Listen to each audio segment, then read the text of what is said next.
बता दें कि मुख्यमंत्री योगी आदित्यनाथ ने बुधवार शाम को गोरखपुर औद्योगिक विकास प्राधिकरण गीडा के स्थापना दिवस समारोह में 504 करोड़ रुपए की 133 निवेश परियोजनाओं का उद्घाटन व शिलान्यास व 260 करोड़ रुपए के 49 विकास कार्यों का लोकार्पण व शिलान्यास करने के साथ 7 परियोजनाओं के 24 निवेशकों को भूमि आवंटन प्रमाण पत्र प्रदान किया। इस दौरान उन्होंने कहा कि पहले उत्तर प्रदेश में कोई आना नहीं चाहता था, यहाँ गुंडागर्दी, अराजकता व अपराध का बोलबाला था, जबकि आज सुरक्षित माहौल उत्तर प्रदेश में है। अपराध पर नकेल कसने के साथ ही सरकार ने भ्रष्टाचार मुक्त व्यवस्था से निवेशकों को सुविधा दी है। निवेश मित्र पोर्टल के सिंगल विंडो से ऑटो मोड पर 340 से अधिक सेवाएं निवेशकों के लिए उपलब्ध है। यह देश का सबसे बड़ा सिंगल विंडो सिस्टम है। उन्होंने कहा कि सरकार ने निवेशकों के लिए 25 सेक्टर चयनित किए हैं। इन क्षेत्रों से जुड़े इंसेंटिव भी पोर्टल के माध्यम से ऑटो मोड पर निवेशकों को प्राप्त होते रहेंगे। किसी भी कार्यालय का चक्कर नहीं लगाना पड़ेगा। इन सारी व्यवस्थाओं की निगरानी व समीक्षा मुख्यमंत्री कार्यालय स्वयं करता है। श्री योगी आदित्यनाथ ने कहा कि आज उत्तर प्रदेश बिजनेस के क्षेत्र में देश में नंबर 2 के पायदान पर है और जल्दी ही इसे नंबर 1 पर लाने का प्रयास भी शुरू कर दिया गया है। यूपी में पर्याप्त लैंड बैंक है।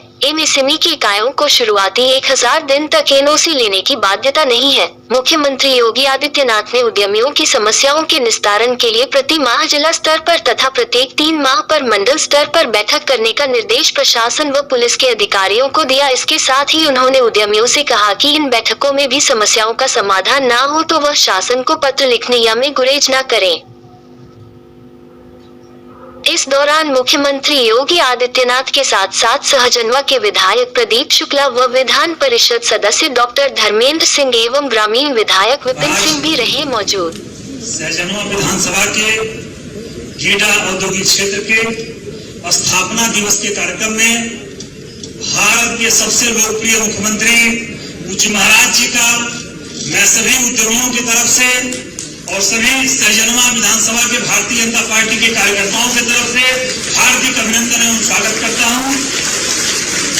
मंच पर उपस्थित महापौर श्री सीताराम जायसवाल जी, भारतीय जनता पार्टी के क्षेत्रीय अध्यक्ष विधान परिषद सदस्य डॉक्टर धर्मेंद्र सिंह जी, माननीय विधायक एमपीआरगंज फतेह बहादुर सिंह जी, माननीय विधायक गोरखपुर ग्रामीण श्री विपिन सिंह जी, माननीय विधायक पिपराइच श्री महेंद्रपाल सिंह जी, माननीय विधायक चिन्नूपाल राजेश त्रिपाठी जी, माननीय विधायक बांसगांव विमलेश पासवान जी, माननीय विधायक खजनी श्री राम चौहान जी, भारतीय जनता पार्टी जिला अध्यक्ष युधिष्ठिर सिंह जी, अध्यक्ष chamber of industries Vishnu Ajit सरिया जी, ब्लॉक प्रमुख पिपरौली दिलीप यादव जी, भारतीय जनता पार्टी के वरिष्ठ नेता रमेश सिंह जी, श्री अश्विनी त्रिपाठी जी सहित सभी गीडा क्षेत्र के उद्यमी, हमारे भारतीय जनता पार्टी के कार्यकर्ता, सभी मीडिया बंधु, सभी का हार्दिक अभिनंदन और स्वागत करते हुए आज गीडा का 30 वर्ष पूरा होने पर स्थापना दिवस के कार्यक्रम में यह गीडा 1992 से एक औद्योगिक क्षेत्र में विकसित हुआ और 1992 में बनने के बाद यह गीडा औद्योगिक क्षेत्र का नाम रहा। कितनी सरकारें आई और कितनी सरकारें गई, यह गीडा उपेक्षित रहा। यहाँ विकास के नाम पे कुछ भी नहीं हुआ। उस सरकारों को यह चिंता नहीं थी कि हमारे युवा बाहर पलायन करेंगे, कहाँ रोजगार पाएंगे। यह गीडा आयोजित कर रहे हैं। हम लोगों ने इसके शैशव काल से आज से 33 वर्ष पूर्व जब इसकी स्थापना हुई थी तब से लेकर के आज तक हमने इसकी प्रगति देखी।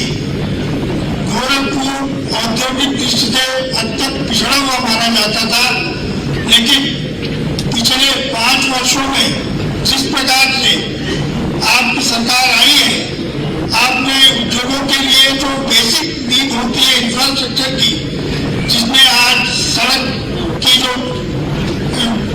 4 लेन सड़क से पूरे क्षेत्र को सुविधा दी है। हवाई जहाज से आने जाने की आज 14 फ्लाइट गोरखपुर से संचालित हो रही है। इसी प्रकार विद्युत की जो बात थी, 24 घंटे हमें बिजली मिल रही है। और तो सबसे ज्यादा जो यहाँ कठिनाई थी, लॉ एंड ऑर्डर की जो स्थिति थी, उससे लोग यहाँ पर उद्योग लगाने के लिए आकर्षित नहीं होते थे। आज ये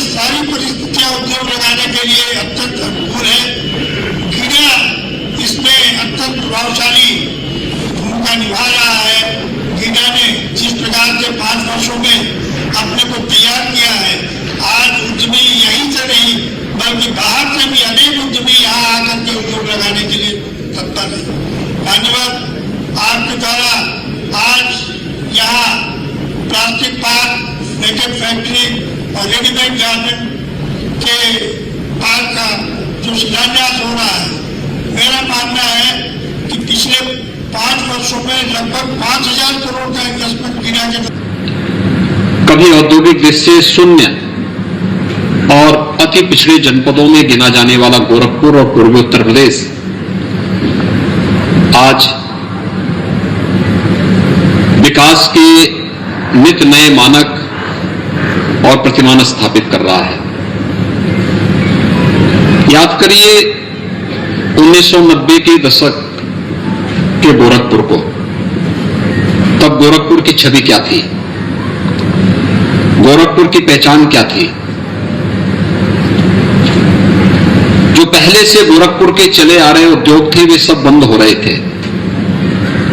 गोरखपुर का फर्टिलाइजर कारखाना 1990 में बंद हो गया था। गीडा की स्थापना के लिए 1989 में प्रयास तो प्रारंभ हुए, लेकिन वे सभी प्रयास केवल कागजी खानापूर्ति तक ही सीमित रह गए थे। आवागमन के साधन नहीं थे, न सड़कें अच्छी थी। 94-95 में अगर हमें लखनऊ जाना होता था तो गोरखपुर से लखनऊ की दूरी तय करने में 8 से 10 घंटे का समय लगता था। गोरखपुर से वाराणसी आज से 1 वर्ष पहले भी अगर आप जाने का प्रयास करते रहे होंगे तो 6 से 7 घंटे कम से कम गोरखपुर से वाराणसी की दूरी तय करने में लगते थे। वायु कनेक्टिविटी गोरखपुर की नहीं थी। 1990 के दशक के प्रारंभ में ही ये बंद हो गई थी, जो वायुदूत की एक सेवा यहां चलती थी। ट्रेन में सीट्स नहीं मिल पाती थी। 1998 से लेकर 2017 तक मैं सांसद था और रिजर्वेशन के लिए, सिफारिश के लिए कितने लोग यहां पर सिफारिश करने के लिए लाइन लगाते थे कि हम सब ने देखा है। और आज गोरखपुर और पूर्वी उत्तर प्रदेश विकास के नित नए प्रतिमान स्थापित कर रहा है। हम सब जान रहे हैं गोरखपुर का 1990 में बंद हो चुका फर्टिलाइजर कारखाना आज 105% की रेट से फिर से उत्पादन कार्य अपना प्रारंभ कर चुका है।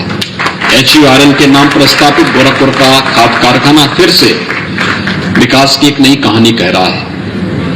पिपराइच में बंद हो चुकी चीनी मिल आज वहां पर फिर से प्रारंभ हो चुकी है और नई चीनी मिल स्थापित हो चुकी है। गोरखपुर की कनेक्टिविटी, लखनऊ से गोरखपुर की दूरी मात्र 3.5 घंटे में अब पूरी की जा सकती है। गोरखपुर से वाराणसी की दूरी मात्र 2.5 घंटे के अंदर पूरी की जा सकती है। गोरखपुर की एयर कनेक्टिविटी आज 12 फ्लाइट गोरखपुर से देश के सभी प्रमुख महानगरों को जोड़ती है। और गोरखपुर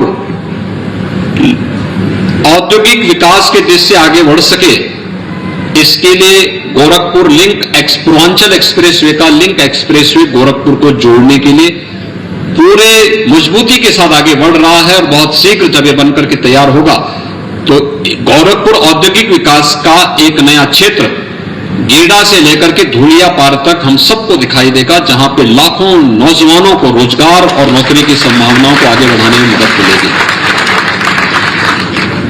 यह हम सब पर निर्भर करता है कि हम किस प्रकार का माहौल देना चाहते हैं।